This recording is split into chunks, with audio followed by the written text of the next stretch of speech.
All right. So list comprehension, it is another operation sometimes we use in Python, and it is a advanced operation. Okay. So it allows us to build out list using different notation. That means we can use for loop.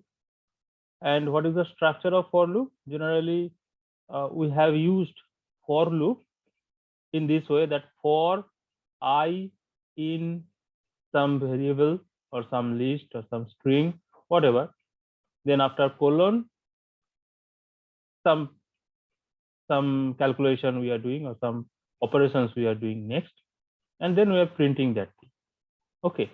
Say for example, this is a test example how we have used for loop earlier. That suppose you have taken one list, that list variable is list1, which contains this 1 to 10, this element. Okay. Then you need to print this thing using you want to print as it is, because if you are just trying to print this, I am just closing this thing.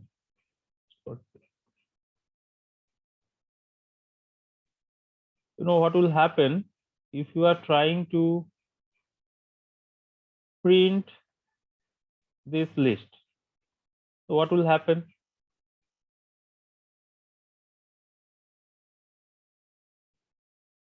So you will get this, right? But you see, that also include this third bracket that is used for list notation, right? How do you identify that these sets of data are used as list? So then if the third brackets are there, so you can easily identify that it is the list. But think logically, if you are going to use this thing in another file where you don't require this thing, this third bracket, so then what you will do? You cannot just simply print list1. So then always this third bracket will come, right? To overcome that problem, we have already discussed that we need to declare another blank list where the data will be stored in future, and then we are going to use for loop. So for num in list1, so for example for I in list1, so that means every time the for loop will run, each of these elements from this list1 will be taken one by one, right? So that is the logic of for loop. And then we are using append operation, append method, and where we are which elements we are appending? We are appending the num. Every time the loop will run, and these elements from this list 1, 2, 3 will go and append where? Append at the list, that is blank list. Okay, list dot append num. Now next what you can do, there is a concept of printing this list by using a star symbol before the list name. If you use this command star list comma, now you are mentioning that by which separator these elements will be separated out. Okay, so if you use ACP sep equals within quotes 1 comma, so that means you are forcefully separating the list element using comma. So first run this thing. If we use normal star list, so then what will happen? Now you can see the difference, right? These elements are printed without any comma, without third bracket. Only the space is there, 1 space 2 space 3 in this way, all these elements have been printed, right? So I am opening this so that you can compare that this print and this print. Okay. Now you can modify your separator. Say for example, if you want to print these elements by comma, so then you can specify that separator, and if you run this, you are getting this comma separated value, right? You can change this separator if you want to print any hyphen, so use that, it will run, no problem. So this is the general way how we are using for loop. We have already discussed that earlier also. Okay, so same examples is given here, another one, that is how you can join these list elements. Okay, say for example 1 2 3 4 5, these list elements are given, and if you use this join method on the digits list, so it will automatically join these elements by comma. So you can see that the same results you are getting. Okay, 1 2 3 4 5, which are joined in comma. So now you can think that you can use for loop, you can use join, so that is up to you which method you are going to use, right? Now the same operation, another examples have been given where we have used word, one word string, and we have joined that thing, no problem, you can run it. Now the next method, one advanced method, is that we are not going to use this for loop, but we are using another technique. That is, suppose that same list is given 1 to 100, 1 to 10, and now you are using this kind of syntax. That is, within third bracket, you are using x for x in list 1. Now check, this is the for loop you have already used, right? For x in list 1, the for loop you have already written that thing here, right? But you are not going to use the second line. You are mentioning that x for this, and that is within third bracket, and all these values you are taking in another list, that is list variable list. Okay, this is a new variable, but the advantage is you don't need to define this list earlier. Okay, on the fly, when you are running this code, that list is created, and all the elements from this list 1 are taken into this list.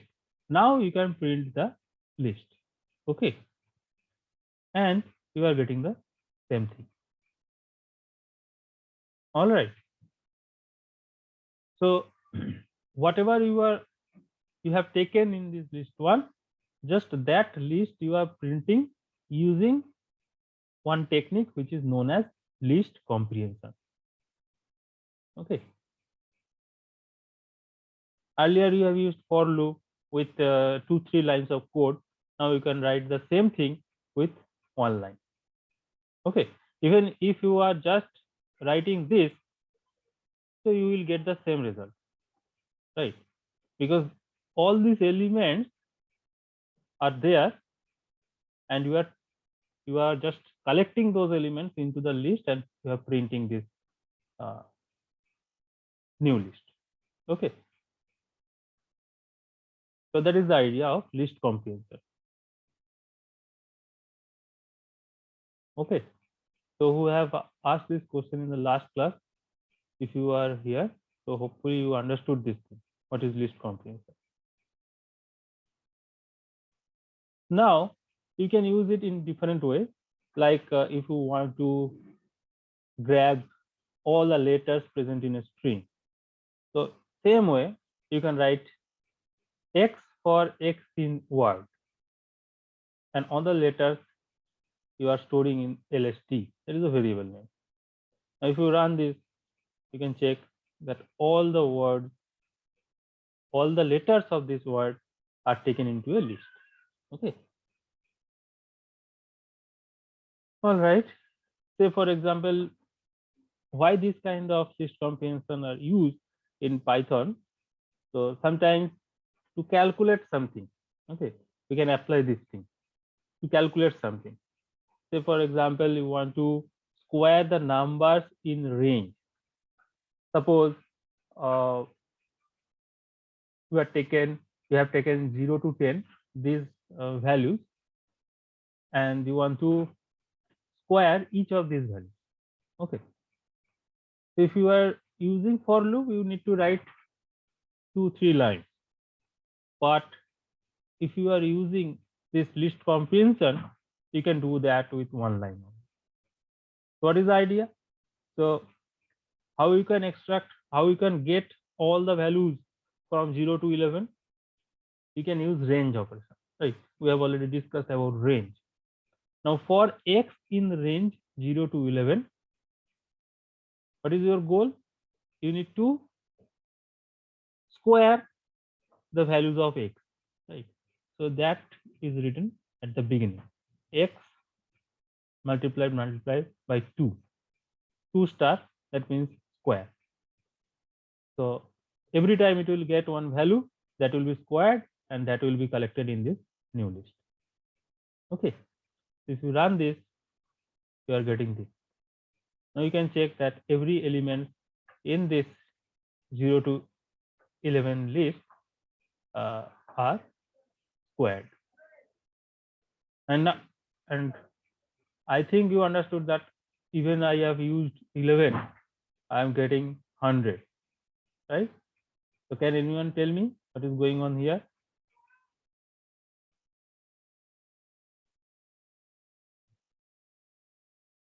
Sir, in range they will take the last element, মানে 11 এর আগের element অবধি নেবে।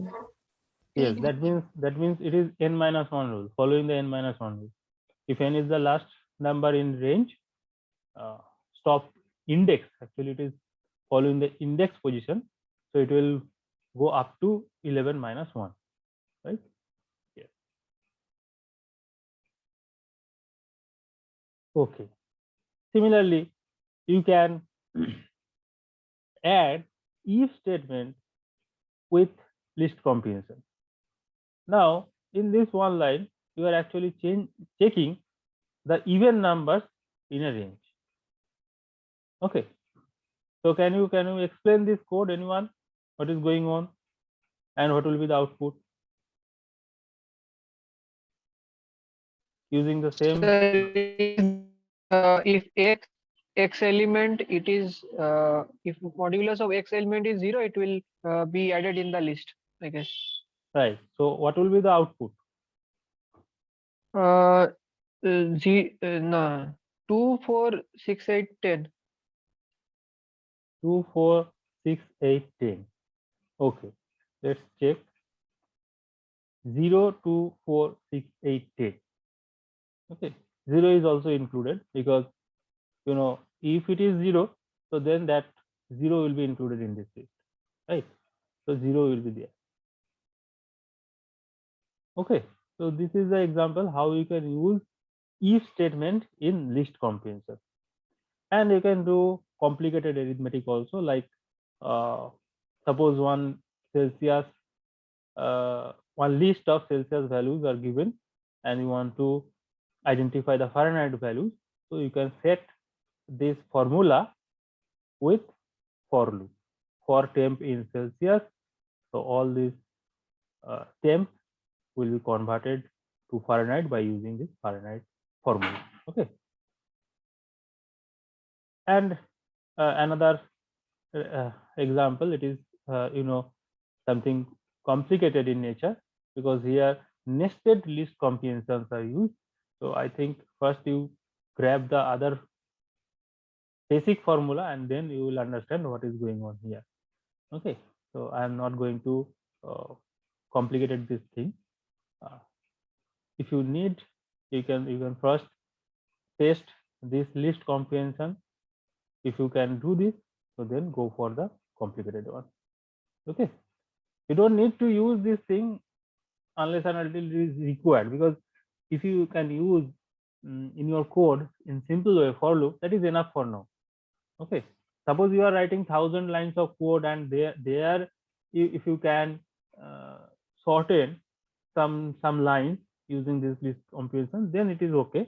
But if you are writing only 10 to 20 lines of code, and using this list comprehension that is more complicated to you, so then right now you can avoid that thing. You can simply uh, stick to the for loop and all. Okay, all right. So next we are moving to a new topic, that is function. Okay, now function, we have already used different kind of functions, right? Can you name some function what you have already used? Anyone? So like append. Right, so that is a method. Okay, one simple function that we have used, because see, The print. Yes. after dot, whatever you are using, that is example of method. Okay, Sir, and is that can it be print? right, that is a function. Any other?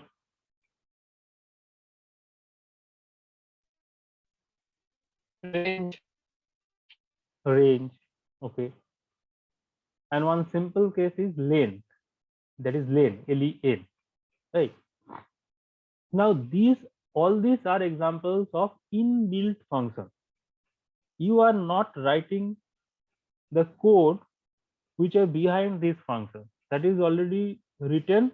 And if you go to the Python program code, so there you will find that there are 4-5 lines of code for this print statement, or to find out the length statement, length of any string or any list. Okay, so there are certain codes which are already written. You are just using those codes by simply calling this function, right? Similarly, you can define your own function. You can define your own function, and the logic is, in future you can write, you don't need to write your code again and again. But if you are writing a code with function, so you can use that function in future. Okay, so let's take some examples, so then it will be more clear. And this function has two parts. One is definition, another is calling of that function. So that means first we need to define that function, and then we need to call that function. Okay, so far we have used the calling part only. We are calling that print, we are calling that len. Okay, but we have not defined any function for our own. So how we can do that? So in Python there is a keyword known as def, def. Okay, after that we need to give the function name, that is as per our choice. Okay, but you need to remember that it should not be clashed with any predefined function. So you cannot use print, or you cannot use len. Okay, every time you need to use your own function name. All right, and there will be a parenthesis open and parenthesis close, then one colon, and within this parenthesis you can pass some argument. You can pass one or more arguments with this function. So how we can do that? That will be uh, given as an example. Okay, and then you need to call the function. So here let's take an example first. Okay, now I said that there are two things. One is definition of the function. So here is the definition of the function, that is def say underscore hello. This is the name of our function. It's a user defined function. We are writing this function say underscore hello, then parenthesis open close and colon. Okay, we are not going to pass any argument here. Okay, this is a simple function, and then after that we are writing print hello. So if I run this, what do you think? What it will do?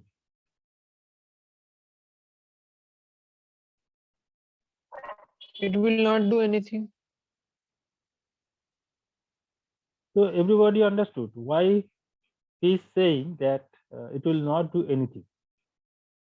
Please, sir, re-explain. Sorry? Hello? Sir, I don't understand. Please re-explain, sir. Yes, I'm explaining that thing because see, already what I told that a function has two components. One is function definition part and another is function calling part. So these two parts must be there, otherwise the function will not run. So here you can see that we have only defined this function, and this is a print statement which is under this definition block, right?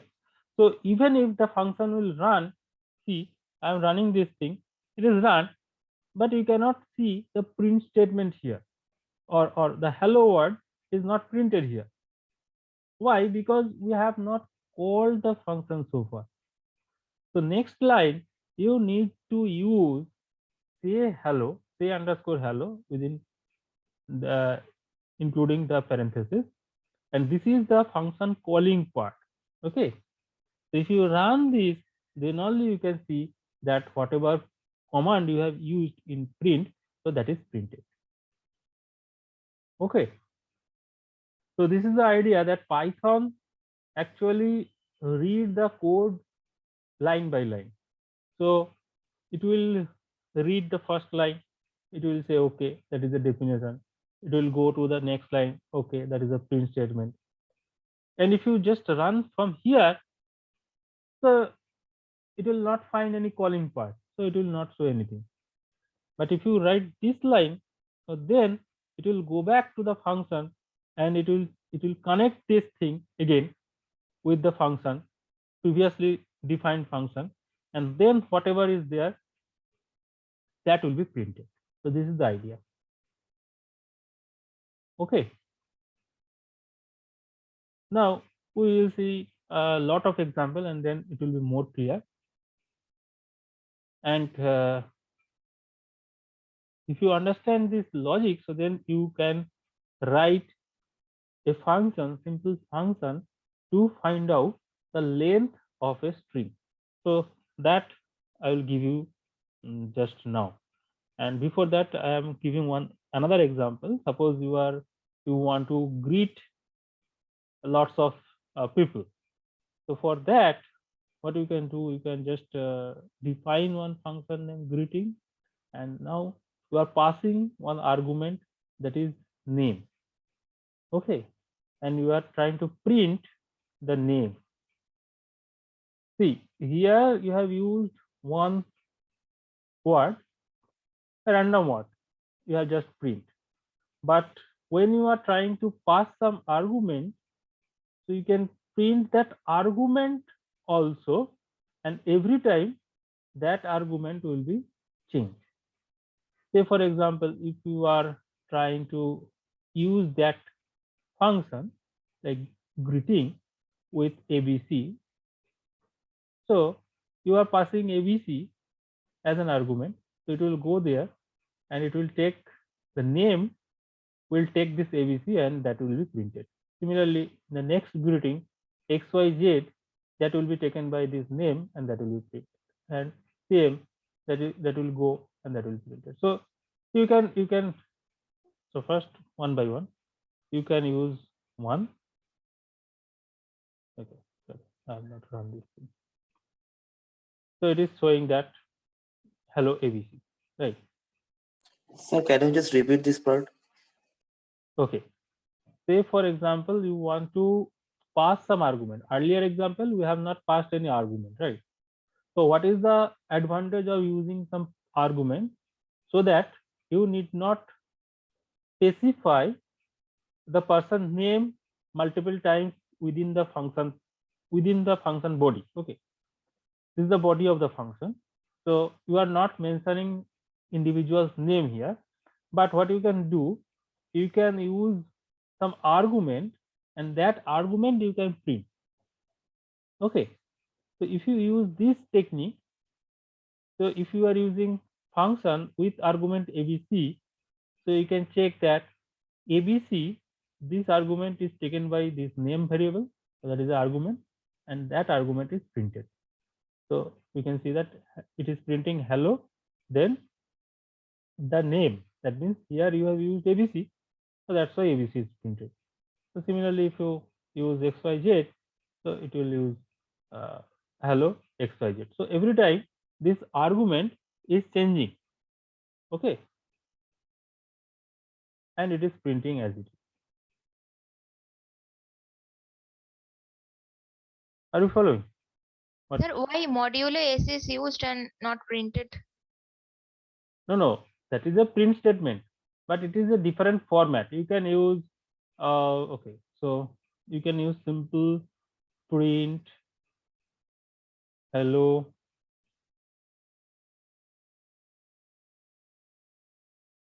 plus name.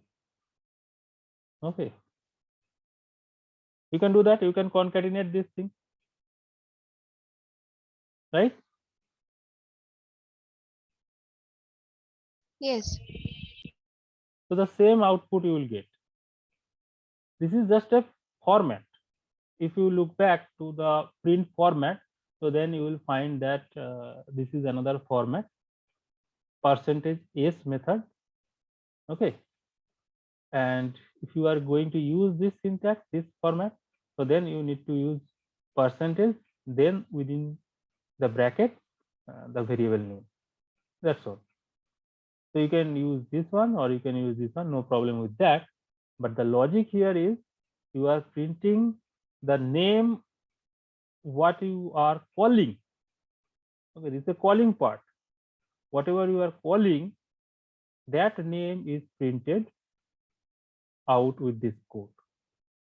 Okay, now if I am asking you that write a code to count the characters in a string without using len function, because all of you can find out the string with len function very easily, but the question is saying that you need to count the characters in the string without using len function. So then what you will do?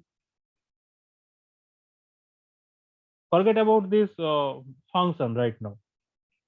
So first write that code and tell me what you are going to write.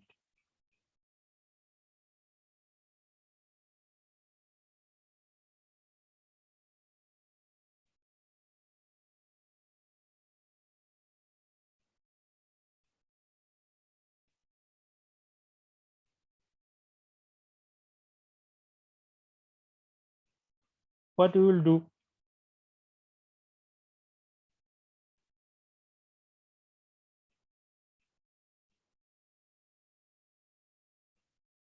Of course, you need to take the string first line, right? So you will write string equals this. So then next line, what you will write?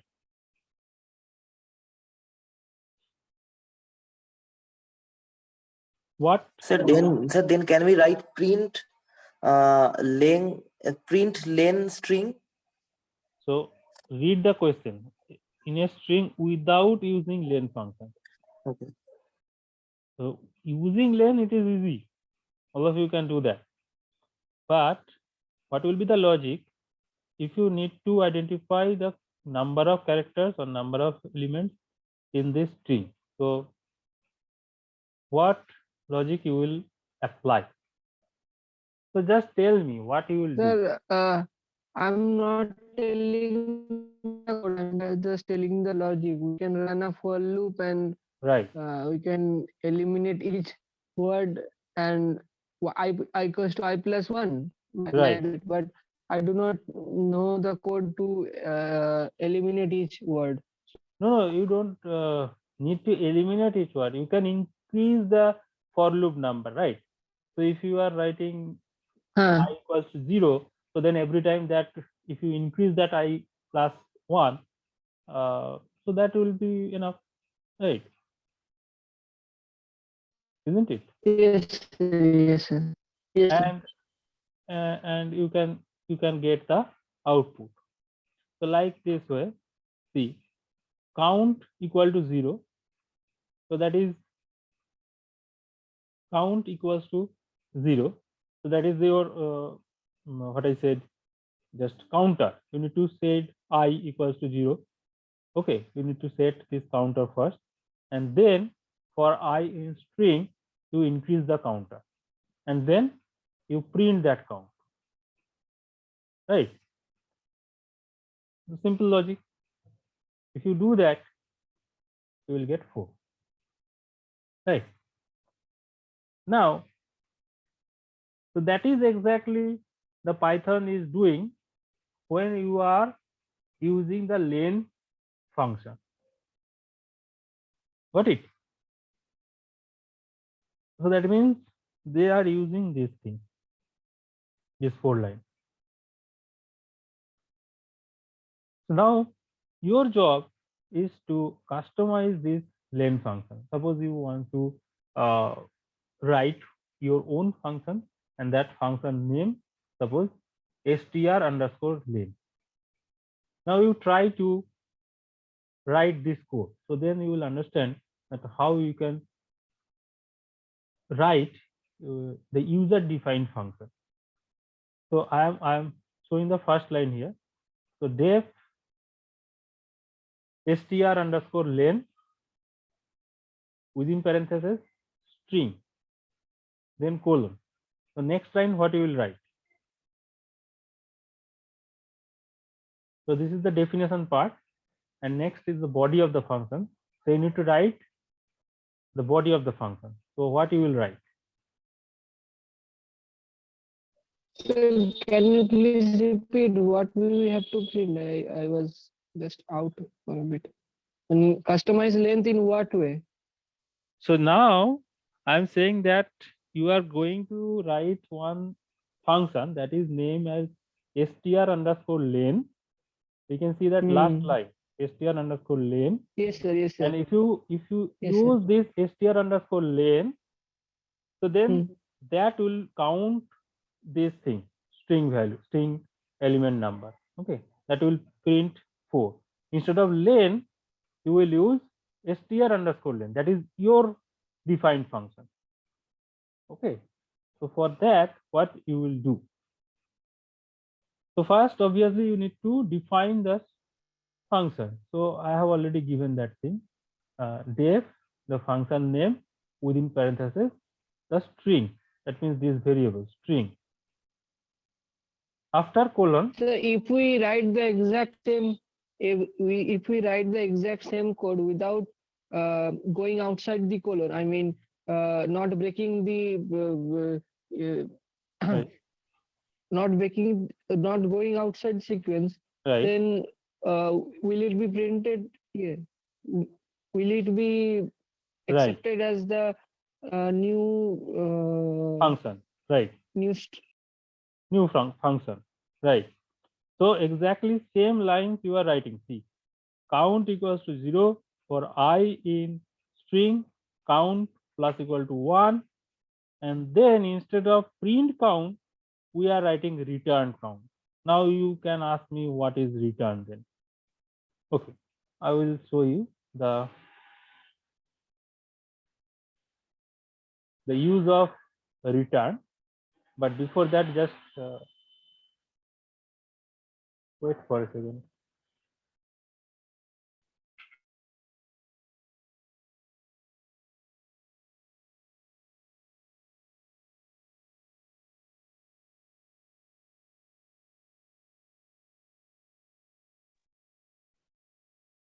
So first, let's run this code, and then we'll discuss about this return and all these things.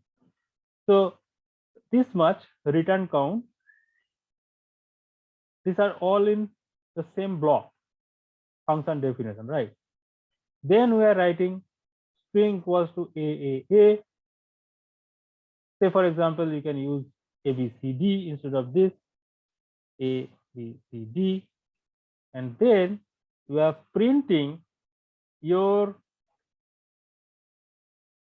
defined len function, and in parentheses you are passing the string. Okay, if you run this, what you will get? You are getting 4, right? You are getting 4, but you have not used the len function. What function you have used? That is str underscore len. Got it? So earlier what you have said, you will use len of string. So that means print len string, right? So earlier you have used this one, and if you run this, you are getting the same result. So this one liner actually correspond to this 4, 5, 6 lines, isn't it? So this is already written for you. Is this idea clear? No, sir. Where is the problem?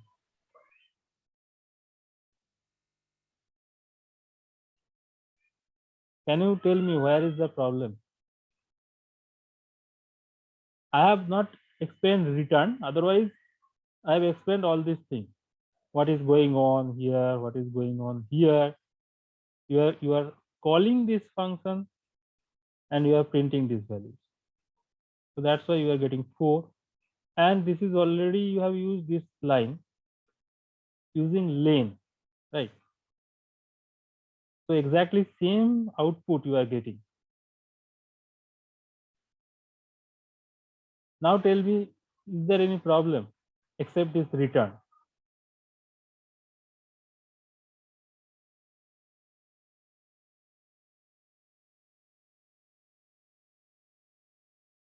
If you have any doubt, you can point out where is the problem, so then I can explain that part.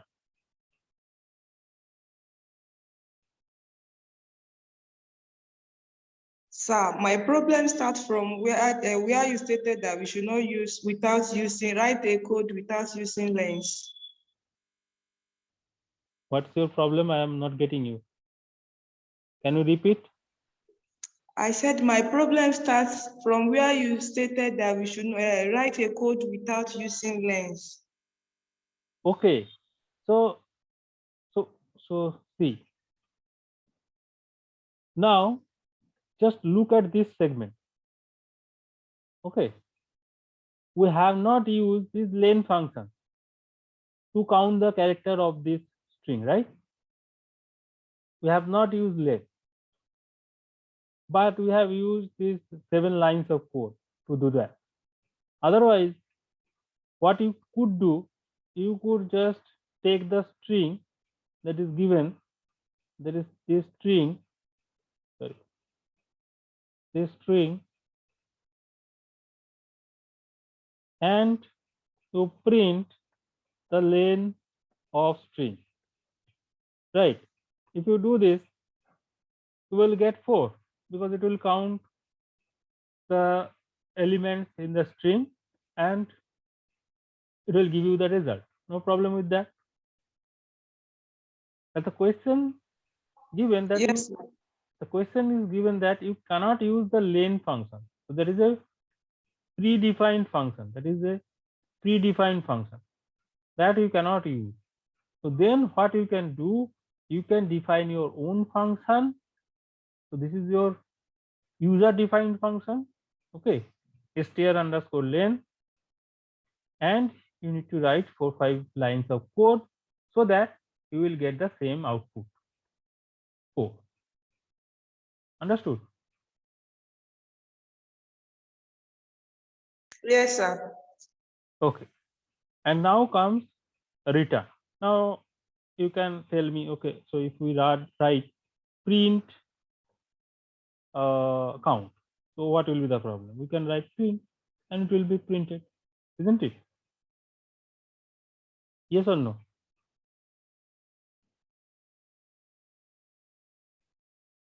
Yes, sir. Okay, let's check that. Now it is printing 1 4, and if you print this, so it is printing none. Okay, can you follow this thing? So if you use print here, so from here that is printed, okay, fine. But when you are calling this function and that calling part, So we are printing a print state under the print statement. How can that work? That's why I guess we are printing this print. If we use the string length and string, then I guess we will get 4. Can you repeat once again? So we are using print statement inside a print statement because the Yes. function has already defined that it will print it. And Yes. again, we are printing with that. Yes. So if we use string underscore length and ABCD, will that be directly printed? No. Will Print underscore length. string underscore length. I mean our defined function, and in bracket if we give ABCD, so will that be directly printed in because our function defines the printing also. No, that is not the idea, because this string must be a variable.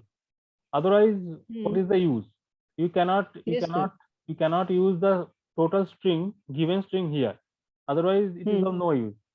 So that's why we are not modifying this variable name. So every time you are passing something using the variable name, and that will be printed.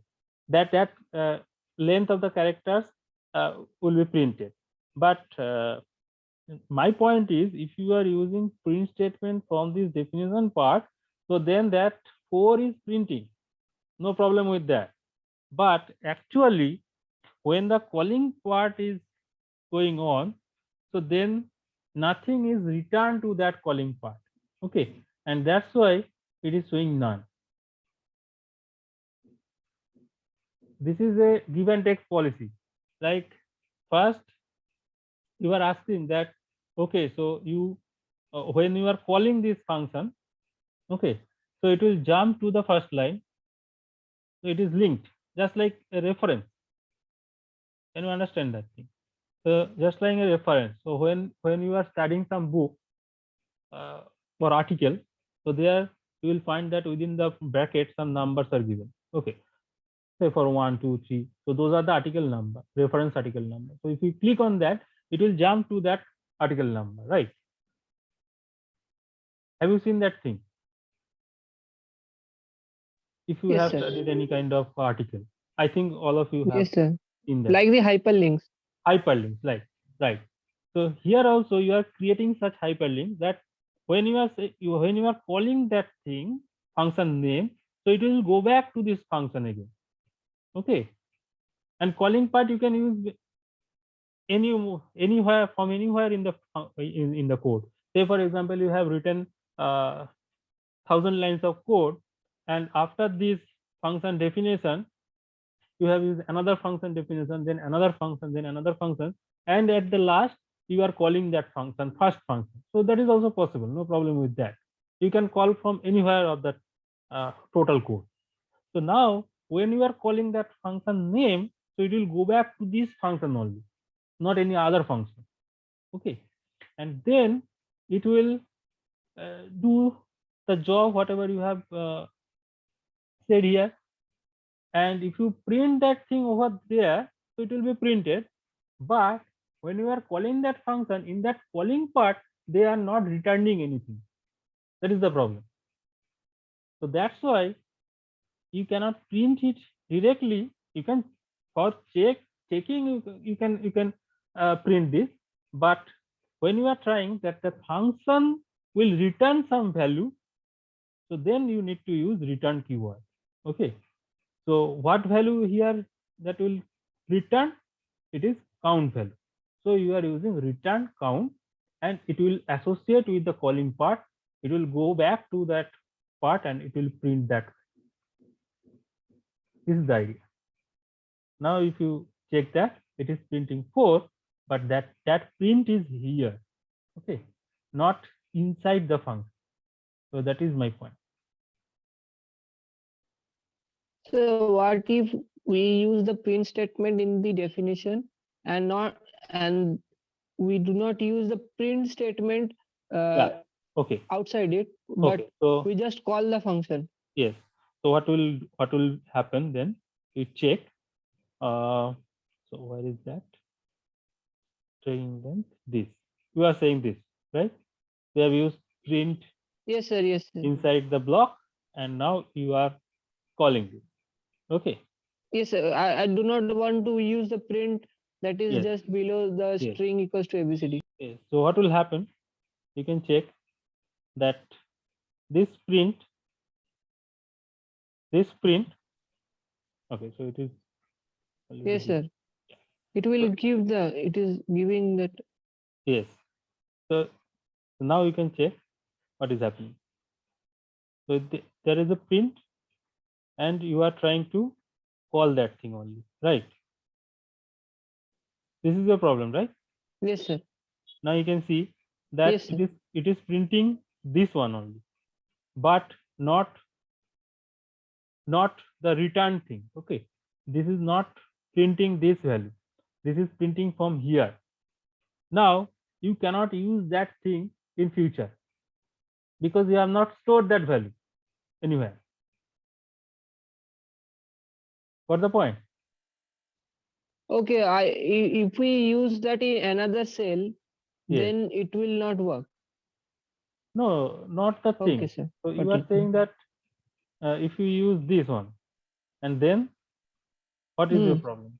You are trying Suppose to str underscore len and abc.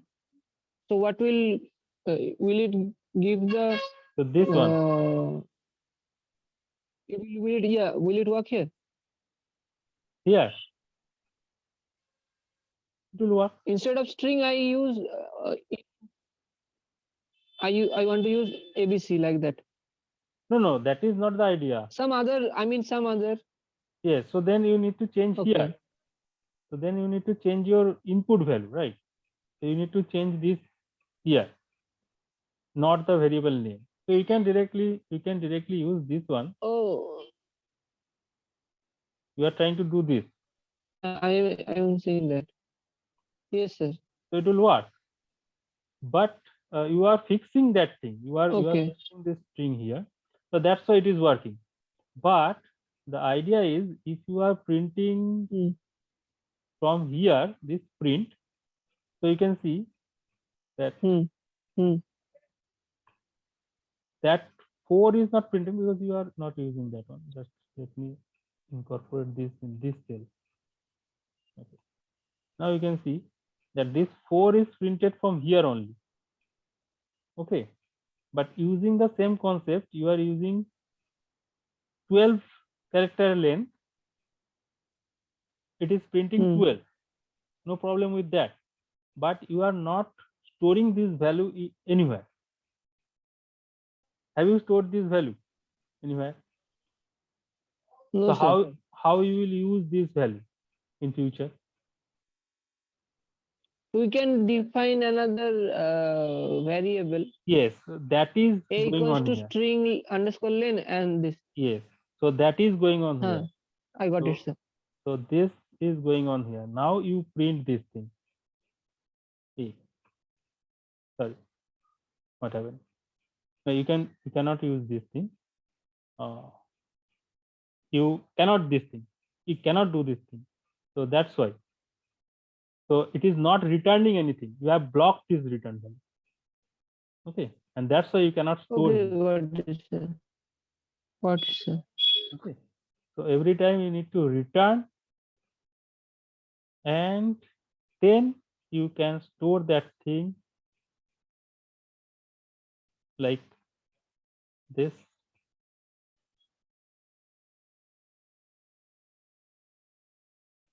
This, and then print A.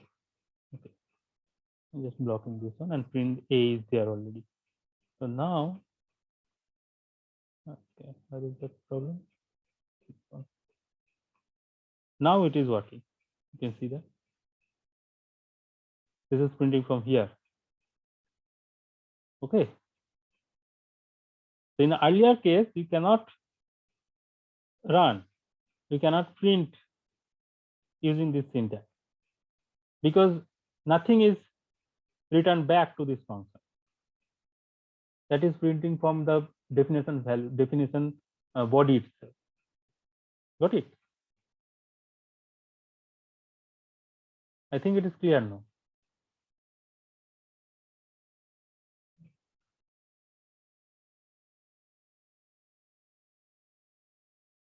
Okay, so there are lots of examples given here how we can use this return using different numbers.